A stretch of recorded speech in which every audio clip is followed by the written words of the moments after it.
Ini Bang terkait statementnya Bang Hotman Paris yang kemarin di Instagram sendiri kan. Masih statement dia? Masih Bang yang Aduh, masih nyenggol-nyenggol gua aja, kurang tenar apa dia? Aduh. Nah, gimana sih itu? ini kan yang Pengacara terbaru. internasional, nasi uduk pengacara internasional.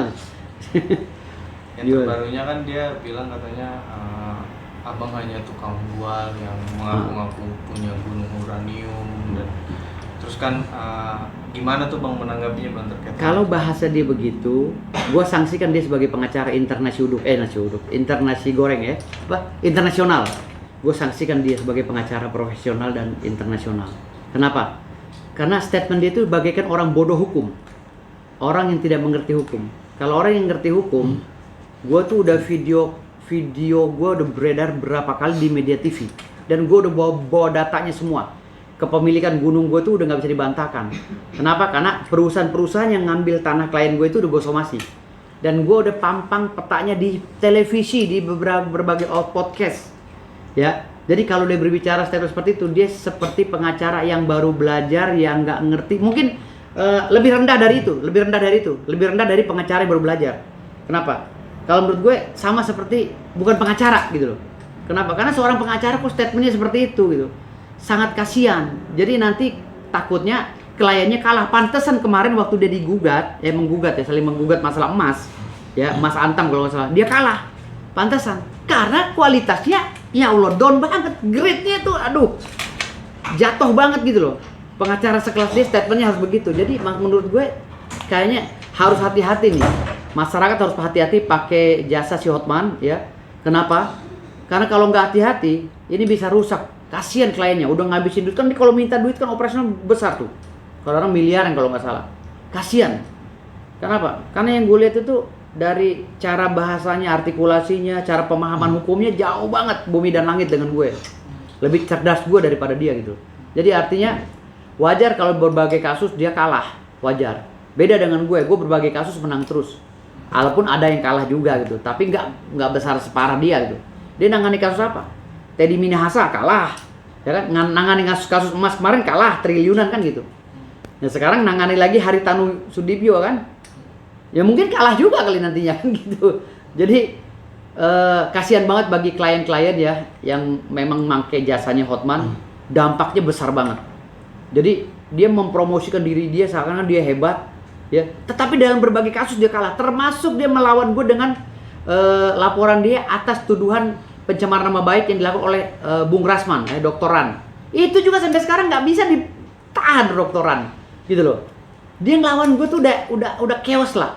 Dia udah nggak ada apa-apanya. Sampai dia itu mencari framing yang mengatakan gue ngutang nasi uduk, mengemis pada Rusia uang 6 juta, ngutang uang di warung 500.000 katanya. Itu semua nggak terbukti, gitu loh. Setelah gue bantah, dia bilang gue mengemis, malah Rudy Salim yang mengemis pada gue untuk podcast gue. Ada WA-nya gue sebar ke medsos, gitu loh. Rudy Salim dengan timnya yang mengemis beberapa kali untuk mempodcast gue. Dan terbukti kan di komanya Rudy Salim hampir ratusan ribu bahkan jutaan yang nonton kan gitu. Artinya di sini semua omongan-omongan bualan hoax yang dari mulut si Hotman yang bau itu ya, menurut gue bau ya, itu nggak benar. Ya itu hoax semua. Jadi Hotman ini dari berbagai kasus tuh kalah, cuman menang merek doang. Dia berusaha membranding diri dia, seakan dia orang hebat, sekarang dia orang kaya. Padahal gak ada apa-apanya sama gue, sama sekali gak ada apa-apanya. Ya, hari ini gue bagi-bagi rumah. Dia cuma mampu bagi-bagi apa? Bagi-bagi dosa. Gue bagi-bagi rumah bos. Gue bagi-bagi rumah, gitu. Bagi-bagi tanah. Dan terbukti kok tanah rumahnya ada, dimasukin di media sosial, gitu. Jadi kalau hari ini Hotman Paris sebenarnya udah lama gue nggak mau nyenggol dia, tapi dia nyenggol lagi, ya gue senggol lagi, gitu. Jadi menurut gue sangat disayangkan pengacara sekelas internasi rames seperti dia, internasional seperti dia harus mempromosikan diri, capek-capek mempromosikan diri, sementara masyarakat Indonesia udah tahu cara dia berpenampilan, cara dia berbicara jauh dari ekspektasi kesuksesan, gitu loh. Gue nggak tahu tuh kok dia bisa jadi kaya gitu. Jangan-jangan ada yang ditipu sama dia, kan gitu. Kok dia bisa kaya gitu? Jangan-jangan ada orang yang ditipu sama dia, ya kan? Akhirnya penipuan itu tertutup karena dia udah terlanjur kaya kan gitu. Jangan-jangan ya. Karena kalau bicara masalah hukum jauh bumi dan langit dia sama gue. Tewas. nggak ada apa-apanya. Sampai sekarang mau menjarain Bang Rasman aja susah. Tewas Pak. Dari segi apa? Dari segi teori hukum, dari segi politik hukum, nggak ada apa-apanya Hotman sama gue. Gitu. Bang, ini di dalam sindiran dia yang abang lihat ya, ini kan parodi ibu-ibu yang sedang pakai pakai perhiasan gitu, dan dia bilang katanya mana nih nggak seperti kayak Firdaus yang cuma ngomong kosong, ini aja ibu-ibu aja ada harta dan ada bukti, dia minta bukti. Ada bukti lah, ini kantor gue harta miliaran, rumah gue harta miliaran, tanah gue triliunan, itu bukti. Kan gue orang Islam nggak boleh pakai emas, ya kan? Gue nggak boleh pakai emas, orang Islam. Mana boleh pakai emas. Jadi cara menyombongi orang sombong seperti Hotman, ya gue tunjukkan dengan aset gue, gitu loh. Kan gue udah tawarin sama Hotman, lu kalau punya duit, gue kasih murah 2 triliun, 1000 hektar aja gue kasih murah. 1000 hektar cuma 2 triliun. Gue punya 55.000 hektar Hotman. Lu cukup bayar 1000 hektar aja kalau lu mampu 2 triliun. Kalau lu mampu ya. Tapi kalau lu nggak mampu, nggak usah banyak ngomong deh. Gue udah muak denger mulut lu Hotman, muak banget. Kesombongan lu sekarang orang udah tahu, dibungkam oleh gue nih Firdaus Oyobo. Ya, kesombongan Hotman Paris udah gak ada apa-apanya, udah dibungkam oleh Firdaus Oyobo SHMH.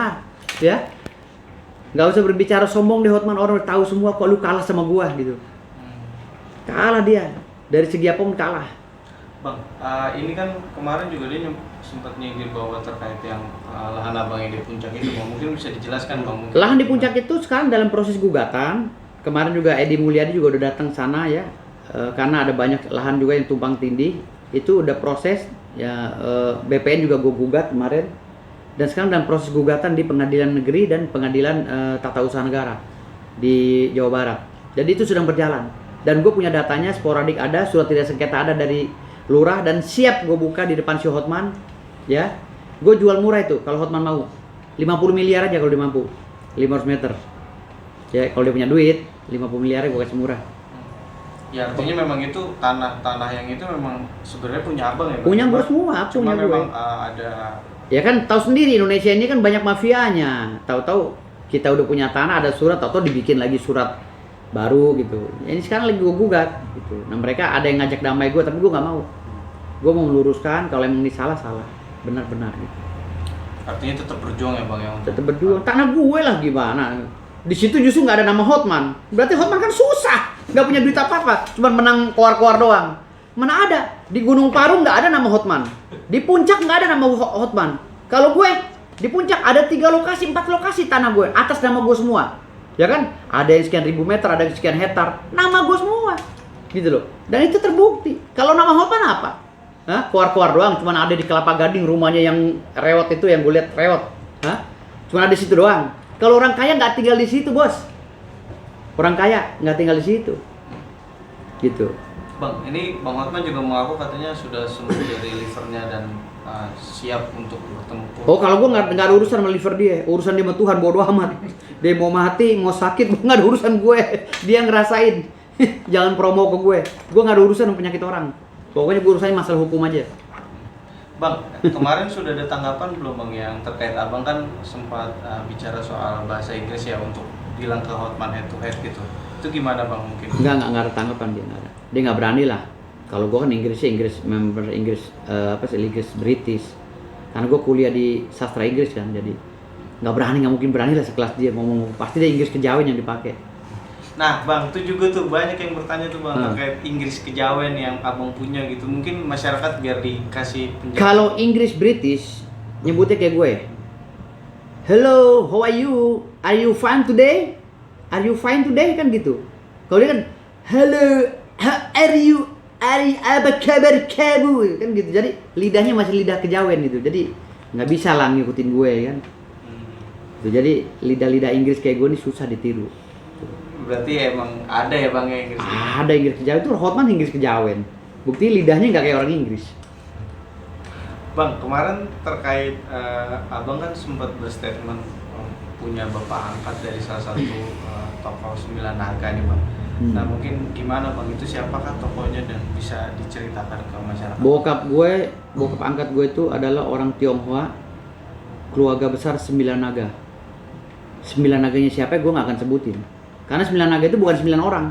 Tapi semua pengusaha China Tionghoa itu 9 naga. Gitu. Dan itu pengusaha besar. Mungkin bisa dikategorikan guru-gurunya guru-gurunya Godfather-nya 9 naga. Bokap angkat gua tuh. Gitu. Nah mungkin Keluarganya. Gimana Bang, dari awal mulanya apakah karena sebelumnya sebagai klien kah atau mungkin emang ada tali persaudaraan aja? Dulunya tuh gue pernah ada masalah dengan mereka. Masalah sengketa lahan.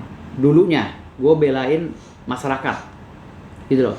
Gue belain masyarakat, lalu gue dikepung sama aparat banyak, gue nggak mundur. Gue tetap gue gembok itu tempat. Ya, akhirnya gue melihat gue berani, beliau ini siapa nih? Gitu kan. Melihat gue berani, akhirnya diajak. Dan memang sebelumnya beliau tuh udah ketemu gue dari gue kecil. Memang udah ketemu gue dari gue kecil lah, dari gue masih bujangan, udah apa, udah ketemu gitu. Nah ketemu lagi di satu permasalahan hukum. Dia seneng sama gue. Oh, kamu bener-bener. Dan gue nggak mau disogok, gitu loh. Paham nggak? Waktu gue ngebela klien gue itu, gue nggak mau disogok, gitu. Nggak mau, istilahnya nggak mau diajak damai lah gitu. Makanya dia suka sama gue, karakter gue suka dia.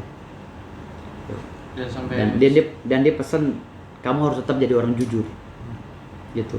Kamu harus tetap jadi orang jujur. Kalau kamu jujur, bapak bela sampai kapanpun. Gitu. Yang penting jujur. Sampai saat ini masih berhubungan baik Pak? Nah, kemarin ketemu. Dia sekarang lagi ke luar negeri. Kemarin sebelum ke luar negeri ketemu sama gue seharian, dari siang sampai sore. Gue dipanggil kemarin, gue disuruh jadi orang jujur, disuruh jadi ini, ya udah. Ada nasihat-nasihat atau wejangan nggak sih Bang dari yang Bapak angkat Bang Firdaus? Soalnya kan mengingatkan sekarang kan Abang juga kalau bicara Bang Firdaus, siapa orang yang nggak tahu gitu tentang Abang? Nasihat-nasihatnya nggak ada sih, dia cuman kalau dia tuh nggak pernah mau ngurusin urusan pribadi gue. Dia masa bodoh, dia murni bisnismen. Jadi dia tuh nggak mau tahu, yang penting anak gue nggak kenapa-napa, kan gitu. Kalau beliau tuh orangnya, gue nggak mau tahu, yang penting anak gue nggak kenapa-napa. Lu jalan itu, selama lu jujur, gue pantau. Beliau bilang gitu, selama lu jujur, lu gue pantau. Gitu. Jadi artinya gue banyak belajar juga dari dia gitu loh, dari beliau gitu. Jadi banyak belajar juga dari beliau, dan gue juga nggak bisa nyebutin, harus hati-hati berbicaranya gitu. Kalau berkaitan dengan beliau kan harus hati-hati ngomongnya, karena beliau kan orang yang nggak pernah keluar media, nggak pernah keluar di media gitu. Bang, balik lagi ke statement curhatannya si Bang. Asistensi, gimana? Gimana tanggapannya Bang? Karena kan kita anggapkan dulu kan berargumen dengan kata Rasman, terus sekarang lebih ke Bang Firdaus. Ya gue juga nggak tahu tuh ya, gue padahal udah lama nggak ngomongin Bang Hotman, nggak tahu, gue kaget dari media ini karena Bang Hotman masih masukin nyinggung-nyinggung gue tuh udah nggak mau disinggung kan. Gue bilang udahlah, lupain aja masalah itu, kalau disinggung ntar gue tergores lagi gitu loh. Kan gue udah menafsi-nafsi, kan gue udah nggak ada kuasa, gue nggak udah megang kuasa lagi, udah bukan kuasa hukumnya Rasman. Artinya kan kalau dia nyerang gue, buat apa, korelasi nggak ada, ngapain nyerang gue gitu loh. Orang gue lagi sibuk masalah video klip gue lagi sibuk masalah peran gue gitu. Jadi masih sibuk juga masalah keartisan gue, dan gue juga persiapan untuk wisuda kan gitu. Jadi artinya gue artinya di sini masih banyak kesibukan gue yang lain, bukan ngurusin Hotman aja gitu loh. Gue juga proses disertasi gue juga sekarang lagi berjalan untuk S3 ya, gelar doktor gue. Jadi artinya gue nggak mau juga ini dijadikan bahan untuk mengkait-kaitkan gue gitu loh, terus itu. Jadi gue maunya itu Hotman Paris tuh udahlah, bahas aja masalah apa kek, masalah gunung 2 kek lu punya, gunung 4 kek, berlapis-lapis dah gunung lu, terserah, tapi jangan nyolek gue gitu loh. Udah lupain aja masalah itu, kan gue udah selesai, udah profesional, dan gue udah nggak mau disenggol lagi sama dia. Tapi juga kan secara marketing, apa dia ingin berkomentar ini untuk menaikkan rating dia dengan tumbalnya juga? Ya sebenarnya nggak penting juga kan, dia orang udah public figure, udah terkenal, ngapain juga nyenggol gue mencari terkenal? Siapa sih yang nggak kenal Hotman sekarang ini? Tikus di Papua aja kenal Hotman, ya kan? Cicak di Singapura kenal Hotman, jangankan manusianya, jinnya pun mungkin kenal Hotman. Ngapain lagi nyenggol-nyenggol gue untuk mencari popularitas? Gue tuh udah gak berkenan, gitu loh. Sama kayak gue, kucing di Sarawak aja kenal sama gue, ya kan? Hah? Lu tahu cacing tanah yang ada di Irian Barat itu kenal gue, saking viralnya gue. Jadi sama-sama kita orang viral, jadi ngapain lagi saling senggol? Sekarang ini Bang Hotman itu benahi diri, perbaiki kinerjanya, bela klien biar nggak kalah terus gitu loh. daripada mikirin gue. Kan gue juga ada kegiatan lain gitu. Jadi maksud gue stop lah Bang Hotman. Gue pesan sama Bang Hotman, stop lah udah, jangan bahas gol terus gitu. Gue udah gak berkenan. Bahas masalah lain aja lah. Kemarin juga tuh di Trans TV, ya kan?